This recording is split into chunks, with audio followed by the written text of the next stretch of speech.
Baru melewati 100 hari kerja, pemerintahan Presiden Prabowo Subianto dihadapkan dengan tren tagar kabur aja dulu yang beredar di media sosial. Tagar kabur aja dulu bermula dari kekecewaan warganet terhadap sejumlah kebijakan pemerintah. Warganet menilai kebijakan pemerintah tak peduli terhadap nasib rakyat. Kebijakan yang paling disoroti adalah dampak dari pemangkasan anggaran. Berbagai respon Menteri Pembantu Presiden Prabowo menanggapi fenomena tagar kabur aja dulu. Mulai dari Wakil Menteri Ketenagakerjaan Immanuel Ebenezer yang mempersilahkan WNI kabur dari Indonesia, hingga Menteri Ketenagakerjaan Yasirli yang menyebut tagar ini adalah tantangan bagi pemerintah. Tren tagar kabur aja dulu bahkan bertengger di trending topik media sosial X sejak seminggu terakhir. Lalu bagaimana membaca fenomena tagar kabur aja dulu? Apakah pemerintah akan mengambil sikap? Kita akan bahas selengkapnya dalam Warga Gentar, tagar kabur aja dulu makin melebar. Kita langsung ke slide yang pertama. Bertengger selama berhari-hari di media sosial, tagar kabur aja dulu terus mendapat pencuri perhatian publik. Bahkan tagar ini memantik gerakan lain yang menunjukkan kekecewaan warganet, yakni tagar Indonesia gelap. Begini respon dari jajaran Kabinet Merah Putih. Kita lihat yang pertama ada Menteri Ketenagakerjaan Yasirli yang merespon eksistensi tagar kabur aja dulu merupakan bentuk aspirasi rakyat. Dia menganggap fenomena ini merupakan tantangan bagi pemerintah untuk menciptakan pekerjaan yang lebih baik. Menurutnya memang banyak peluang kerja di luar negeri, tapi ia meyakini tujuan masyarakat ke luar negeri adalah untuk meningkatkan kemampuan dan kembali lagi ke Indonesia untuk membangun di dalam negeri. Dan berikutnya ada Menteri ATR Nusron Wahid yang menilai tagar kabur aja dulu menunjukkan kurangnya sikap patriotik dan cinta tanah air. Kalau masyarakat memiliki sikap cinta tanah air, maka setiap masalah bisa diselesaikan. Nusron bilang kabur ke luar negeri bukan solusi. Yang ketiga ada Sekretaris Kementerian Pendudukan dan Pembangunan Keluarga yaitu Budi Setiono yang menyebut fenomena kabur aja dulu tak akan mengancam penurunan populasi. Budi bilang tren tagar kabur aja dulu merupakan luapan sesaat warganet yang tidak mengetahui prosedur panjang untuk menjadi penduduk tetap di luar negeri.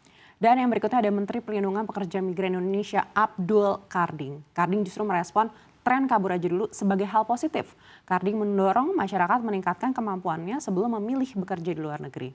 Dan yang kelima ada Kepala Kantor Komunikasi Kepresidenan Hasan Nasbi yang turut memastikan bahwa negara tidak pernah melarang WNI yang ingin merantau ke luar negeri.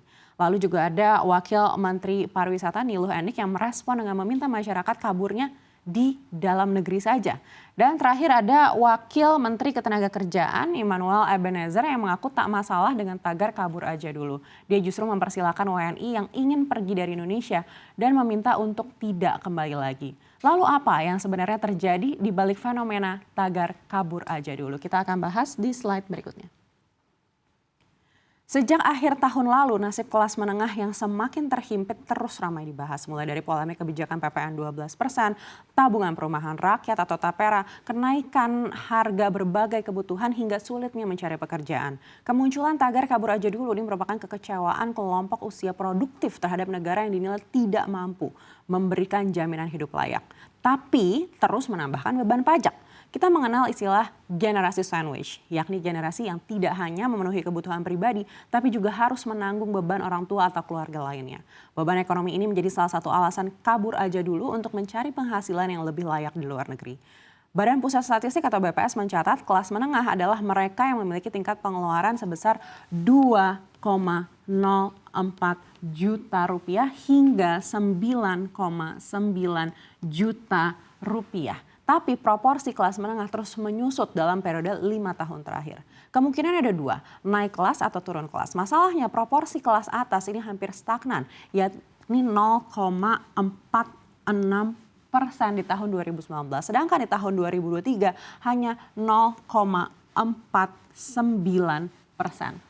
Sedangkan peningkatan konstan justru terjadi di kelas rentan miskin dan kelas menengah, yakni 46% di tahun 2019. Lalu naik menjadi 48,5% di tahun 2023. Salah satu penyebab menyusutnya kelas menengah di Indonesia adalah terus meningkatnya pengeluaran mereka, di mana kelas menengah menghabiskan 41% dari pendapatannya untuk konsumsi dan 18,4% untuk cicilan atau pinjaman. Kalau semakin menurun, bagaimana dampaknya ke perekonomian Indonesia? Padahal kelas menengah menyumbang sebesar 82,3% total konsumsi rumah tangga pada tahun 2023. Sedangkan kita tahu konsumsi rumah tangga ini jadi salah satu faktor yang mempengaruhi tingkat PDB di Indonesia. Kita akan bahas lebih lanjut terkait dengan PDB ini di slide berikutnya. Angka produk domestik bruto ini menunjukkan tingkat kemakmuran suatu negara. Semakin tinggi, ya artinya semakin makmur. Kita akan lihat seperti apa PDB ASEAN di tahun 2024. Ini kalau kita berdasarkan data ini kita lihat Indonesia memang GDP-nya itu di ASEAN ya paling tinggi. Kenapa? Karena populasinya juga paling tinggi di 282.018 juta orang begitu ya.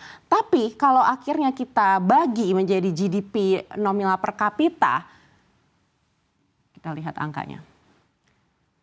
Indonesia berada di posisi kelima, sedangkan negara-negara tetangga kita nih seperti Singapura ada di posisi pertama. Lalu dilanjutkan dengan Brunei ini di posisi kedua. Lalu di posisi ketiga ada Malaysia, negara tetangga kita, bahkan jauh sekali PDB-nya dibandingkan dengan Indonesia. Lalu di atas itu juga masih ada Thailand. Artinya Indonesia ini ada di posisi kelima.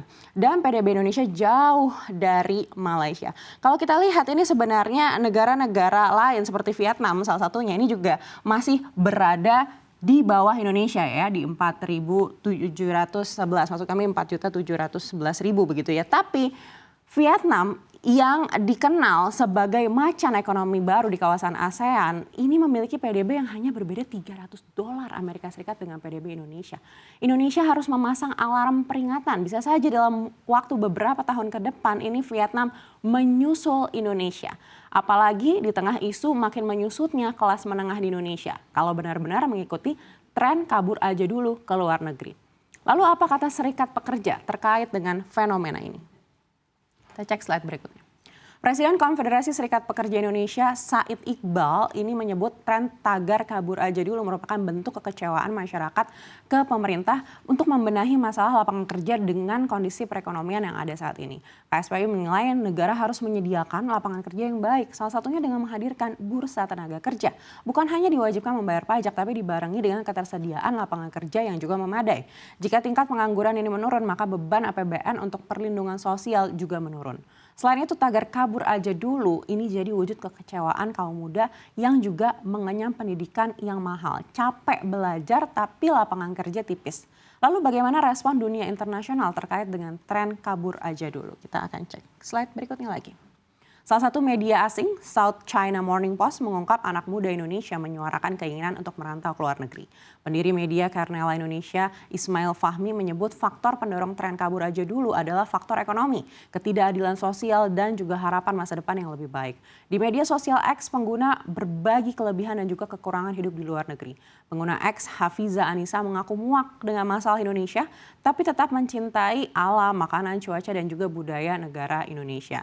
Jadi fenomena kabur aja dulu menunjukkan kontradiksi antara tingginya tingkat kepuasan publik di 100 hari pertama pemerintahan Prabowo Gibran.